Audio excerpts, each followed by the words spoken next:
Whoever coined the phrase "life goes on" is definitely right. No matter what you are facing, life goes on. The problem, however, is that life doesn't always go well or the way you'd like it to. And life doesn't tell you what to do next. From the moment I noticed Eileen's minivan parked next to Martina Netrebko's Mercedes in the backyard of the Courtyard by Marriott Hotel, I had two choices. 1. Kick her cheating husband out of my house and get a divorce. 2. Find a way to forgive what she did and work on rebuilding the marriage. Of course, at the time, I was still not thinking straight enough to realize that those were really the only two options.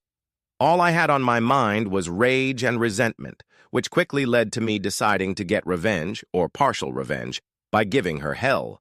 I did so, and I don't regret it one bit.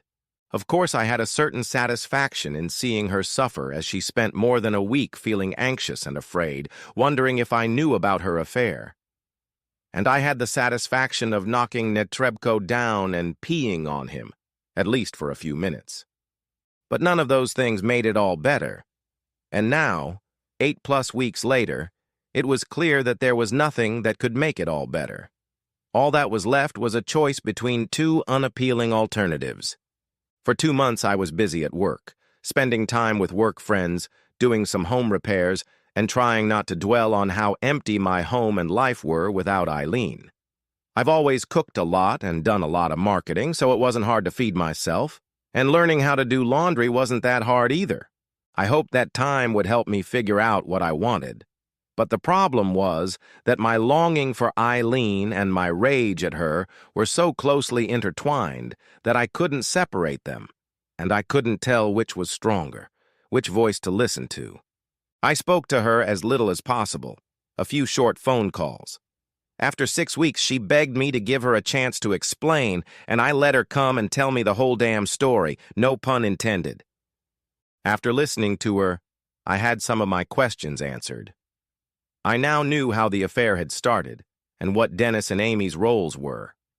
But it didn't get me one bit closer to a solution. I did get some useful information, though. Eileen still loved me and didn't like Netrebko one bit. She was desperate to stay with me and incredibly sorry for what she'd done. And I had to admit that the counseling sessions seemed to have helped her take full responsibility for the seriousness of her actions. She realized that this wasn't nothing. On the other side. There is always on the other side. Eileen knew exactly how I felt about swinging, because we had already discussed it, but she still went to the party and slept with 3 guys there. And then let one of them talk her into having an affair because, if you believe her, she liked the sex they were having at the party. How the hell could she expect me to live with that? After 20 years of marriage, I'm no longer good enough for her, and even worse, try not enough to satisfy her and she signs up for a full meal? I don't suffer from a lack of self-confidence, but there is no man who can easily accept such a thing without thinking about his abilities as a lover. I always thought Eileen and I were pretty good in bed. Sure, I always tried to please her and even play games when she wanted me to. But there's nothing like finding out you've been replaced, even if only partially, to make you question whether you were doing a good job. Life went on. After our meeting and her confession, Eileen's periodic phone calls died down. She was probably terrified of what I would tell her, and decided it was best to just give me as much time as I needed. The first day after I kicked her out, I changed the message on my answering machine to say that Eileen no longer lived here and to include her parents' phone number. Not surprisingly, I had to deal with several shocked and concerned messages from our friends who were cautiously curious or just outright asking what was going on. To those I cared about, I called back and told the truth. Eileen was having an affair. I found out about it and kicked her out. I didn't share the details, but I was determined to make sure people didn't hear some confused version of the story elsewhere and think it was all my fault. 2 or 3 couples we had known for years turned out to be amazing friends. They invited me over for dinner, called me regularly, and simply offered their support without in any way trying to siphon information out of me or get into my marriage. I imagined that there were probably other people doing the same for Eileen, but I didn't particularly care. Talking to my kids about the situation was one of the hardest things for me to do. The first week, I called both Emily and Frank. I had planned to say only that my mom and I were going through a difficult time and that she was staying with her parents for the time being. But I underestimated my children's insight and determination. Within a week, one and the other called me every night, full of concern and questions. No doubt they were talking to Eileen as well, and not surprisingly, they figured it out.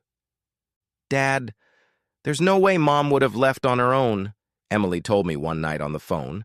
"If she was mad at you, she would have made you leave, and you wouldn't have kicked her out over nothing. I can't believe I'm asking this, but did she cheat on you or something?" After a long silence, I replied, "Yes, Em, she cheated. But I won't say anything more about it. She's your mother, and she loves you and Frank as much as I do. No matter what happens, you will always have two parents who care about you more than anything else in the world." Emily said slowly, "I really can't believe it, Daddy. But I know you. You wouldn't have done this if you weren't sure. What are you going to do now?" "I have no idea, honey. Give it time, talk to your mom, and see what happens. I'm just sorry you and Frank have to deal with this. You have enough to deal with hockey, school stuff, and just being a student." We talked some more, and I was so thankful for my poised, attentive daughter, and I was also thankful that she and Frank were out of the house. If they were still at home, things would have been so much worse. As Easter week approached, we faced a new problem. For over 15 years, our family tradition has been to have Easter dinner at Eileen's parents' house, with the entire extended family, and even since the kids left for Middlebury, they have always come home for spring break and joined us. This year, there was no way I could participate. I called Eileen and suggested we have a casual dinner in the afternoon, without me, and meet Emily and Frank in the evening. After trying in vain to convince me to come to dinner, she finally agreed. I picked up the twins at the airport Friday night. They were going to stay at the house as usual and visit Eileen during the week. It was so great to see my two hockey stars, so full of energy and good cheer. I got a little emotional remembering how many years Eileen and I spent raising them, and I had to wipe tears from my eyes after our hug. On Easter Sunday, I spent the day alone in the house, eating a quick sandwich and doing a bit of work in the garden. I declined all invitations from friends, preferring to be alone. To my surprise, Emily showed up around 3 in the afternoon. She had left Easter dinner early to be alone with me. We got in the car and drove to a nearby park where we both liked to walk, enjoying the paths around the large, picturesque lake. Emily wasted no time, and what she said came as no surprise to me. "Dad, you and Mom are both so miserable. Isn't there some way you can forgive her and try to work things out?" I only smiled sadly at her, not knowing what to answer, and she continued. "I mean, it would be different if you had a bad marriage, if you were constantly yelling at each other like Mona's parents, or if she cheated before, but this is the first and only time, right?" "Emily," I said, "you know I can't talk about this with you. I know you love me and Mom, and I know you want to help, but there's no way I can discuss the details of our problems with you. It's just not fair to you and Frank." She didn't give up so easily. "Mom told me that it was all her fault, that she was opinionated and selfish and disrespected you, and that she told you the whole story and begged you to forgive her. Can't you see she's being serious? She even went to a psychologist." "I know she wants to, Em. I'm just not sure it's enough. There are some things you can forgive someone for, and there are some things that are so devastating that apologizing can't fix them." She stopped me with a hand on my arm, and we stood facing each other on the quiet path next to the lake. "Okay, then. Think of it this way. You're obviously unhappy, Dad. You're lonely, angry, and have too much free time on your hands. So what can you do to make things better? What will make you happy again? Get a divorce and start over at your advanced age." She poked me playfully with her finger, and we both grinned. "Or have a mom at home again who will love you and do her best to make it up to you." I always knew I raised a smart daughter, I said. You posed the question the same way I posed it to myself. What will make me happy? The problem is, Em, I don't have an answer. Being alone, going out on dates again, trying to find someone to share my life with, someone who could mean as much to me as your mom does, is pretty unappealing. On the other hand, having her around and knowing every time I look at her that, wait, I can't talk about this with you. I closed my eyes for a moment, trying to regain my composure. Honey, I just can't discuss this with you anymore. You're already more involved in all of this than I'd like, and I can't talk to you about my relationship with your mother anymore. You're just going to have to trust me to do what's best once I realize that. I smiled at her again, a little regretfully, and she hugged me tightly. Okay, Dad. Thanks for listening anyway. I love you. I know you do, sweetie. It was about a month later when Eileen's sister Diane came to visit me. I hadn't seen her or any of Eileen's relatives since the day I kicked her out of the house. I assumed that both Diane and their father offered to talk to me, but Eileen stopped them. If that was the case, then Eileen did the right thing. I would have been even more angry at having to justify myself to her father or sister for my actions. But it had been over 3 months. I didn't feel so angry anymore, more just tired and sad. I missed Eileen, but I didn't want her back. More than that, I didn't want to see her or talk to her. I didn't know if I could at all. To my surprise, Diane and I had a wonderful time. She showed up Saturday morning around 10, just as I started making a big ham and cheese omelet. I added a couple more eggs, and we split it for 2. I had always liked Diane. She had the same energy and humor as her older sister, and almost the same looks. She was slimmer, but still slender, and loved to flirt. Diana never married, but she always had a boyfriend, usually desperately in love with her and willing to do anything for her. Diana, on the other hand, had never had a serious relationship with any of them. I knew why she came to me, and she knew I knew, but that didn't stop us from having fun. We chatted about this and that, her job, her latest boyfriend, my kids, all over breakfast and a couple cups of coffee. Finally, I said, "Why don't we take our cups out on the deck, Diane? I'm sure you have something to say, and you can say it there." As we settled into our chairs, she looked at me seriously, but still with a twinkle in her eye, and said, "Danny, you know me too well for me to try to snow you. I thought I was just going to tell you what a fool you were for not taking Eileen back. I was going to point out how lonely you are, how sad and tired you look, how much you need her, all that nonsense. But the thing is, we both know who was the fool. It was Eileen." She shook her head. "I still can't believe she was an idiot. My own sister, the one person in the world I always turn to for advice." Diana sank into her thoughts for a moment, and I just waited, watching her. I was struck by how beautiful she was, and I could easily see her boyfriends circling around her pinky finger. After a minute or two, her thoughts seemed to return to our conversation. "So I'll cut the crap, okay? Eileen is miserable. She's devastated. She knows she screwed up big time, and she's doing absolutely everything she can think of to make things right with you again. She's working with a counselor. She moved out of her mom and dad's house and into an apartment, even though it almost killed her. She said it was like making the breakup permanent. She came to you and told you the whole story and apologized as fully as she knows how to do. And she gave you time and space, didn't she? She didn't pressure you. She didn't inundate you with phone calls and love notes. She knows you're hurting, knows it's her fault, and she's trying to make sure you deal with it at your own pace."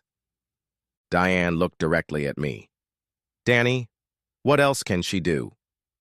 "I don't think there's anything else she can do. That's not the problem. The problem is, has she destroyed our marriage so badly that it can't be fixed?" We sat for a minute. Diane didn't have an answer to that question. "I know it's up to me now," I finally continued. "And I know everyone is waiting for me to make a decision. I'm not dragging this out, believe me. I'm trying to figure out what I want. Which of two lousy alternatives, neither of which, by the way, deserves to be in front of her. I stopped and stared at her, and she nodded her head a little sadly. Sorry, I didn't mean to take offense at you, but the alternatives both suck. Trying to build a new life without her, or swallowing what she did to me and trying to find a way to love and trust her again. And I don't seem to be at the point where one of those alternatives seems even slightly preferable to the other. We sat for a while longer. The fun in our conversation was almost gone, though some part of me still enjoyed just sitting and watching Diana. Like her sister, she was just a babe. I realized with a shock that for the first time in over 3 months, I was having particularly sexual thoughts. Cuckolding had completely turned off my own sexuality in a way I had never imagined. When she got up to leave, I surprised myself by becoming a little flirtatious, going back to the way Diane and I had teased each other over the years. Thanks for coming over, Diane. It's always a pleasure to see you. I'm only disappointed you didn't offer to comfort me in my loneliness. Just think how much better you could have comforted me. She smirked back and flicked her hair exaggeratedly lightly, playing the seductress. Don't think I'm not tempted, Danny. But you still belong to Eileen, at least until you tell us all that you don't. And I don't think she'll be thrilled at the idea of me easing your loneliness. She's just hoping to get a chance to do it herself. That night I spent a couple hours at a local bar with Mike and Tommy, 2 friends from work. Since I'd broken up with Eileen, we'd gone out 5 or 6 times together, just to have a beer and watch a game on TV or play darts. Tonight something was different, and it took me a few minutes to realize what it was. I leaned my back against the wall of our booth, watching the women on the small dance floor, and then it hit me. The last few times I'd been at the bar, I hadn't even noticed the women. It hadn't even occurred to me to look at them. Today I was looking at them, noticing which one was wearing a low-cut top and looking great in it, which one was flirting with her boyfriend, even which one was sitting at the bar looking like she was waiting for someone to hit on her. Without thinking about whether it was a good idea, I stood up and walked over to the red-haired woman sitting in front of a nearly empty martini glass. I sat down on the stool to her left and said, I think this one is almost empty. Would you let me buy you a refill? She turned and looked at me, smiling slightly. I wouldn't mind another one. But what is that round gold thing on your finger? I laughed. I liked her already. I think they call it an engagement ring. Honestly, I just wanted to socialize a bit. It's not a pickup attempt. I don't even know how to do that. I haven't practiced in about 20 years. That made her laugh, and I joined her. I poured her and myself a beer, and we chatted nicely for about an hour. Her name was Adele, and she was in town from California for a week to visit her sister and brother-in-law with their new baby. He's an adorable baby, but oh my God, he cries so much. I've been staying with them for 5 days now, and I just needed to get away for a couple hours and be with the adults. I was enjoying Adele's company, and she seemed to enjoy chatting with me as well. We kept the conversation light and casual. She mentioned that she had gotten divorced about 3 years ago. I didn't talk about my marital status. To my surprise, we spent most of our time chatting about baseball. She was a lifelong Angels fan. When she said she had to go back to her sister's house, we parted with a handshake and a big smile, and I went back to Mike and Tommy, who had finished their game of darts and were now starting to tell me about what a pickup artist I was. I remarked with a smile that I couldn't be that good since I was sitting at the same table with them again. As I drove home that evening, I thought about Adele and, of course, Eileen. I enjoyed being in the company of an attractive woman, but she wasn't my wife. It was fun to talk to a new person, learn new things about them, and hear their stories for the first time, but it didn't have that warm coziness you feel when you spend time with someone you love and trust. Trusted? Yes, I remember trusting Eileen. But will I ever be able to trust her again? I probably could, actually. I mean, it was easy to believe that she had learned her lesson and would never deceive me again. but that didn't mean the feelings of suspicion and betrayal would go away. I had a feeling I would be dealing with them for a long time to come. That night at the bar and the hour I spent talking to Adele began to break the logjam in my mind. Instead of just drifting along, dwelling on my situation and making no progress, I began to feel like I was thinking about it more actively. Each day, the pros and cons of my two alternatives became clearer and clearer. It was as if I understood how each option would affect my future. It took about 2 more weeks before I was ready to talk to Eileen. I left her a phone message asking if we could talk at her apartment. A couple hours later, she left me a return message offering to come over the next evening around 8 o'clock. When she opened the door in response to my knock, I could see that she had worked on her appearance. She was wearing pants and a sweater, nothing fancy, but she looked amazing. Her hair and makeup were perfect, and her clothes really suited her. I remembered what a beautiful wife I had. "Hi, Danny," she said, tentatively leaning forward to kiss my cheek. She led me into her small living room where we sat down, and she poured us each a cup of coffee. I watched as she put a teaspoon of sugar and plenty of milk in my half, as she had done for years. When we sat down with our coffee, she looked at me and said, "It's good to see you." I knew she was scared, and it would be cruel to procrastinate. "Eileen, I've been doing a lot of thinking and, I'm sorry, you probably knew about this. I'm going to file for divorce." Her eyes began to fill with blood, but all she said was, "Oh, Danny." I only have 2 choices in this situation, and they're both disgusting. I don't want to be alone and wonder if I'll ever meet a man I can spend the rest of my life with. I still love you, and I know you love me. On the other hand, it's been over 4 months, and I still don't want you to come home. Every time I try to imagine it, I see that it won't work. No matter how loving and considerate you are to me, I can't get over what you did and how I felt because of it. I'm not as angry as I used to be, but I still don't want to be around you, let alone live with you or sleep with you. When I think about it, it's clear that it's not going to work out for me. I know you've put in a lot of effort, Eileen. I know you went to counseling and everything and really tried to understand why you did it. I give you credit for that. But there are some things that are too serious to forget. And I finally realized that what you did was too serious for me to get over it. I fell silent. I hadn't looked at anything while I was talking, but now I looked at Eileen. She was looking at me and crying quietly, her shoulders shaking. I walked over and sat next to her on the couch, and she hugged me tightly, sobbing. I hugged her for a few minutes, and then gently released myself from her embrace. "I'm sorry, Eileen," I said very quietly. Then I moved to the apartment door, opened it, and stepped out.